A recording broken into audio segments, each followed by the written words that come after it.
हिमाचल प्रदेश की राजनीति में एक ऐसा नाम जो परिचय के मोहताज नहीं है। सफ़र ग्राम पंचायत के पंच से शुरू किया और ये सफ़र ना सिर्फ पंच तक रुका बल्कि केंद्र में खाद्य एवं आपूर्ति मंत्री और इसके साथ साथ प्रदेश के मुख्यमंत्री पद की भी बागडोर संभाली। आप परिचय से समझ ही गए होंगे कि आज हमारे साथ हिमाचल प्रदेश के पूर्व मुख्यमंत्री शांता कुमार जी हैं। आपका बहुत बहुत स्वागत है टिंज भारत। बहुत धन्यवाद, आपका धन्यवाद। आपके विषय में जब पढ़ रही थी एक बात सामने आई कि आपने रिज मैदान में संस्कृत में अपनी शपथ ली थी और कांग्रेस भी आपसे हालांकि इस विषय में नाराज़ भी हुई थी। उस समय का किस्सा भी आपसे जानना चाहूँगी। देखिए, मेरा ये विश्वास रहा है कि भारत तभी आगे बढ़ सकता है अगर भारत भारत रहे। हमारा अपनापन, हमारा स्वदेशीपन, हमारा देश की अपनी एक महानता है, एक महान संस्कृति है, एक भाषा है। तो जीवन के प्रत्येक कार्य में हमसे ये प्रकट होना चाहिए कि हम भारत को प्यार करते हैं, भारत की भाषा को प्यार करते हैं। तो संस्कृत में शपथ लेने का भी यही उद्देश्य था कि मेरे देश की एक प्राचीन भाषा जिसमें मेरे देश की वो महान संस्कृति है जिसका विश्व में आज कोई मुकाबला नहीं, तो उस प्रकार से सम्मान देने का मेरे मन में इच्छा थी, इसीलिए मैंने वो ये किया। सर्वांगीण विकास के मुद्दों को लेकर आपने हिमाचल प्रदेश में बहुत काम किए। बसपा प्रोजेक्ट को लेकर बात करें, कर्मचारियों ने आपके प्रति नाराज़गी भी व्यक्त की थी। नो वर्क और नो पे हिमाचल प्रदेश में लागू हुआ और राजनीतिक महापंडित ये कहते हैं कि उसकी वजह से आपकी सरकार भी गिर गई थी। इसके साथ साथ आपसे ये भी जानना चाहूँगी, वर्तमान में जिस तरह कर्मचारी हड़ताल कर रहे हैं, धरने प्रदर्शन कर रहे हैं, ओपीएस को लेकर लगातार सरकार से मांग कर रहे हैं, आप उनकी इस मांग को किस तरह देखते हैं और उस समय का किस्सा भी आपसे जानना चाहूँगी। मेरी मान्यता ये है कि आज़ाद और ग़ुलाम देश में एक बुनियादी फ़र्क होता है। ग़ुलाम देश के लोग पैसे के लिए काम करते हैं, पहली तारीख को मिलने वाली तनख्वाह के लिए काम करते हैं, लेकिन आज़ाद देश के लोग चांदी के ठीकरों के लिए काम नहीं करते, अपने देश के लिए काम करते हैं। यही बात मेरे मन में थी जब मैं मुख्यमंत्री बना। तो मैंने कहा था हिमाचल प्रदेश के कर्मचारियों, वेतन तो आपको मिलेगा, वेतन तो आपका अधिकार है, मिलेगा ही, लेकिन वेतन के लिए ही काम करने वाले लोग आज़ाद देश के लोग नहीं होते। तो मेरे मन में ये था कि जब तक वर्क कल्चर नहीं होगा तब तक विकास नहीं होगा। तो मैंने उसी पर जोर दिया, काम करें, वेतन मिलेगा, वेतन जितना आवश्यक होगा मिल जाएगा। तो उस दृष्टि से काम करने में कई प्रकार की कठिनाइयाँ आई, लेकिन थोड़े समय के अंदर मैं ये कहा करता हूँ, मेरी अवधि बहुत कम रही लेकिन मेरी उपलब्धि बहुत अधिक ज़्यादा है। और उसका कारण ये है कि मैंने सच्चे हृदय से अपनी बात लोगों के सामने रखी और मुझे सबसे सहयोग मिला, कर्मचारियों से भी सहयोग मिला, ब्यूरोक्रेसी से भी सहयोग मिला और बहुत बड़े बड़े काम उस वक्त हो गए। आज की मैं सबसे बड़ी कमी ये समझता हूँ कि भारत का व्यक्ति, वो चाहे नेता हो चाहे कर्मचारी हो, वो देश के लिए नहीं जी रहा। सबसे पहले मेरा देश, सबसे पहले मेरा देश, उसके बाद मैं। ये विचार करके अगर हम चलें तो सबके काम करने के तरीके में एक बहुत बड़ा परिवर्तन आ जाएगा। आपसे ये भी जानना चाहूँगी, उस समय की भाजपा जो अपने सिद्धांतों के लिए जानी जाती थी और आज की भाजपा कहीं ना कहीं भ्रष्टाचार, कहीं ना कहीं अन्य चीज़ें भी हम देखते हैं, जिस तरह विधानसभा में अनैतिक भाषा का भी कई बार इस्तेमाल होता है। आप उस भाजपा और इस भाजपा में कितना अंतर मानते हैं सर? देखिए, पूरे देश की राजनीति में परिवर्तन हो रहा है। स्वतंत्रता के बाद जो राजनीति थी वो देश के लिए थी। आज दुर्भाग्य से राजनीति देश के लिए नहीं है, राजनीति केवल और केवल कुर्सी के लिए बनती चली जा रही है। हमारी पार्टी प्रारंभ हुई थी तो हमने कहा था मूल्य आधारित राजनीति।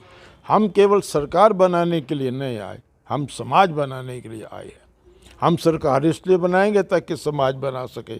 और अटल बिहारी वाजपेयी कहा करते थे, दल बदल से, धोखे से सरकार बन जाएगी, समाज नहीं बदलेगा। समाज बनाने के लिए ईमानदारी की राजनीति, मूल्य आधारित राजनीति चाहिए। और मुझे इस बात का फ़ख्र है कि हमारी पार्टी प्रारंभ से लेकर मूल्य आधारित राजनीति को लेकर चली और इसी के कारण भारत के लोगों ने 1951-52 की सबसे छोटी पार्टी को दुनिया की सबसे बड़ी पार्टी बनाया। आज भी हमारी पार्टी बाकियों के मुकाबले पर मूल्य आधारित राजनीति पर चलने की कोशिश कर रही है, लेकिन मुझे इस बात का दुख है कि मेरी पार्टी भी कहीं कहीं समझौते कर रही है और कहीं के समझौते करने के कारण वो जो मूल उद्देश्य हमारा समाज को बदलने का है, उसमें मैं समझता हूँ हमको सफलता नहीं मिलेगी। तो मैंने तो कहा है, मैंने तो अपनी आत्मकथा में लिखा है कि मेरे जीवन की अंतिम इच्छा यही है कि मेरी पार्टी उस मूल्य आधारित राजनीति को न छोड़े जिसके कारण भारत के लोगों ने हमें दुनिया की सबसे बड़ी पार्टी बनाया। आपने निज पथ के अविचल पंथी की बात की, उससे भी आपसे ये बात जानना चाहूँगी, आपने जिस तरह भारत के लोगों के बारे में लिखा, स्पेशली हिमाचल प्रदेश के लोगों के बारे में लिखा, अपनी स्वर्गीय धर्मपत्नी श्रीमती सरोज जी के विषय में लिखा, लेकिन आपसे ये भी जानना चाहूँगी निज पथ के अविचल पंथी का एक ऐसा पैराग्राफ, एक ऐसा अंश जो आपके दिल के सबसे ज़्यादा नज़दीक हो। सबसे बड़ी बात तो ये है, मैं सुबह उठकर दोनों हाथ जोड़कर परमपिता परमात्मा का धन्यवाद करता हूँ। मैं कहता हूँ, हे प्रभु, मैं आभारी हूँ, मुझे क्या नहीं दिया, मुझे जीवन में जो कुछ मिला उसके लिए मैं ईश्वर का धन्यवाद करता हूँ। और मेरा सौभाग्य है कि मैंने पूरा जीवन जिया, अपने सिद्धांतों के मुताबिक जिया। मुझे भगवान ने भी सब कुछ दिया, मुझे मेरी पार्टी ने भी सब कुछ दिया, पूरा जीवन जिया भी, और जीवन की कहानी को मैं लिख पाया। दुख यही है कि मेरे साथ पूरा जीवन जीने वाली मेरी धर्मपत्नी और मेरे जीवन की कहानी लिखाने वाली मेरी धर्मपत्नी उस पुस्तक के छपने से पहले ये दुनिया छोड़ करके चली गई। तो मैं अपने आप को बड़ा भाग्यशाली समझता हूँ। जीवन जिया भी और बड़े अच्छे तरीके से, शान से जिया, अच्छे तरीके से जिया, मैंने अपनी शर्तों पर जिया और जीवन की कहानी मैंने लिख भी ली। अब मैं पूरी तरह से तैयार हूँ वहाँ जाने के लिए जहाँ से आया हूँ। 1993 की भी आपसे बात करना चाहूँगी। 1993 में जब प्रदेश के महासचिव आज के वर्तमान के प्रधानमंत्री बने थे, उस समय प्रदेशाध्यक्ष बनने को लेकर बातचीत चल रही थी। हालांकि कुछ लोग ये भी कहते हैं कि पार्टी और शांता कुमार जी उस समय नाराज़ हो गए थे। सर, उस समय का किस्सा भी आपसे जानना चाहूँगी कि उस समय एग्जैक्टली हुआ क्या था। देखिए, ऐसा है ना कि मैंने अपना जीवन उन सिद्धांतों के मुताबिक जीने की कोशिश की जिन सिद्धांतों को लेकर मैं और मेरी पार्टी प्रारंभ से चले थे। तो उसमें इतने लंबे जीवन के अंदर कई जगह कई प्रकार की घटनाएं घटी हैं, तो वो जो बातें बीत गई हैं मैं उन पर ज़्यादा विचार नहीं करता। लोग जानना चाहते हैं, पूर्व मुख्यमंत्री शांता कुमार जी, लोग आपके सिद्धांतों पर चलते भी हैं, युवाओं के लिए आप प्रेरणा स्रोत हैं, इसीलिए सर मैंने आपसे पूछा। मैं कहता हूँ कि मैं अपने सिद्धांतों पर चला और जहाँ ज़रूरत हुई उसके लिए मैंने कीमत भी चुकाई। और अगर कीमत चुकाई, कई बार सरकार में मुख्यमंत्री नहीं रहा, मैं मुख्यमंत्री रह सकता था यदि 4 विधायक जो बिकने को तैयार थे और उनको ख़रीदने के लिए मेरे मित्र तैयार थे, मैं उनको ले लेता, सरकार में आ जाता। लेकिन मैंने वो नहीं किया और मुझे इस बात की खुशी है कि मैंने नहीं किया। मैं मुख्यमंत्री नहीं रहा, इस बात की मुझे खुशी है, क्योंकि इसलिए नहीं रहा क्योंकि मैं उस नीलामी में शामिल नहीं हुआ जो विधायकों की हो रही थी। तो मुझे उस बात का अभिमान है और मैंने जीवन के हर क्षेत्र में जब भी कोई ऐसी समस्या आई है, और उसमें कई बार नेताओं के साथ मतभेद भी हुए, लेकिन जो मतभेद हुए वो मैं आज भी ये कहना चाहता हूँ कि मैं ईमानदारी से इसलिए मतभेद हुआ क्योंकि मैं सिद्धांत से समझौता नहीं करना चाहता था। मुझे याद है बड़े बड़े नेता नाराज़ हो गए जब केवल 4 या 6 विधायकों के कारण मुझे त्यागपत्र देना पड़ रहा था 80 में, तो आखिर वक्त में एक बड़े नेता और कुछ मेरे पास आए, कहते भाई तुम मुख्यमंत्री क्यों नहीं बनना चाहते, क्यों नहीं लेना चाहते। मैंने कहा देखो, इसलिए नहीं लेना चाहता क्योंकि मैं जिंदा मांस का व्यापारी नहीं हूँ। विधायक खरीद कर मुख्यमंत्री रहना मुझे स्वीकार नहीं है। और उसके बाद मैं गया, त्याग पत्र दिया और मैं मुख्यमंत्री नहीं रहा। मुझे खुशी है कि मैं मुख्यमंत्री नहीं रहा। देखिए, मुझे जितना समय मिला उस थोड़े से समय में जो कुछ मैं कर सका, आज उसको लोग याद करते हैं। तो महत्व अवधि का नहीं है, महत्व उपलब्धि का है। और उपलब्धि तभी होगी जब आप किसी सिद्धांत पर खड़े रहकर काम करने की कोशिश करेंगे। और मैं आभारी हूँ प्रभु का कि मुझे जितना समय मिला मैंने उस समय में अपने सिद्धांत के मुताबिक काम करने की कोशिश की। वर्तमान सरकार को लेकर बात करें, वर्तमान सरकार में आप कमियां कहाँ देखते हैं? नहीं, देखिए, कमियां तो हर व्यक्ति में होती हैं, हर जगह होती हैं। वर्तमान हिमाचल में जो सरकार है श्री जयराम ठाकुर जी की अध्यक्षता में बहुत अच्छी तरह से चल रही है। और सबसे अच्छी बात है कि हमारे मुख्यमंत्री, उनका इमेज, उनकी छवि एक शरीफ ईमानदार मुख्यमंत्री के रूप में है। तो उन्होंने जन जीवन की समस्याओं को बहुत अच्छे ढंग से संभालने की कोशिश की है। लेकिन इतनी बड़ी सरकार में कई बार कमियां भी रहती हैं, कमियां भी होगी, लेकिन कुल मिलाकर इस सरकार ने अपने कर्तव्य का पालन करने की कोशिश की। हमेशा हमने देखा है कि शांता कुमार जी सैद्धांतिक मूल्यों पर चलने वाले व्यक्ति हैं। आपने कहा भी था कि सक्रिय राजनीति से आप संन्यास ले चुके हैं, लेकिन वर्तमान परिस्थितियों में बात करें, उपचुनावों में आप पार्टी के स्टार प्रचारकों में भी शामिल थे। इसका कारण जानना चाहूँगी सर। नहीं, उपचुनाव में जो भारतीय जनता पार्टी की हार हुई थी वो बहुत दुर्भाग्य की बात थी, चिंता का विषय था।